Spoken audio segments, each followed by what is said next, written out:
Le fotografie scattate inquadrano perfettamente la sigla dell'aereo, quindi non credo che ci siano proprio più dubbi. A 970 metri di profondità e 9 chilometri a sud della costa di Los Roques, la Sea Scout, la nave oceanografica che stava scandagliando la costa a caccia del relitto, ha individuato la carlinga del bimotore 410 della Transaven, l'aereo sulla quale viaggiava la famiglia di Paolo Durante e Bruna Guarnieri, assieme alle figlie Emma e Sofia. In tutto sono 13 gli scatti che inquadrano l'aereo, un reportage fotografico che era l'obiettivo principale della missione, ovvero quello di individuare oltre ogni dubbio la presenza dell'aereo al largo delle coste venezuelane.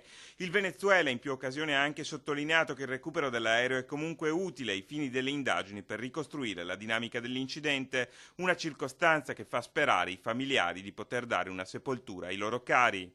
E l'obiettivo sarebbe quello di recuperare l'aereo, come aveva promesso il procuratore generale Ortega.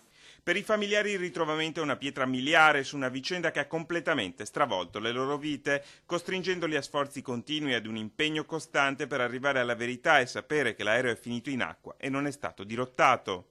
L'unica certezza, l'unica, a parte quella che sono 5 anni e mezzo che aspettiamo e non sappiamo nulla, questa è la prima vera certezza di quello che è capitato e quindi adesso siamo arrivati veramente alla verità. Per noi è già qualcosa aver trovato l'aereo.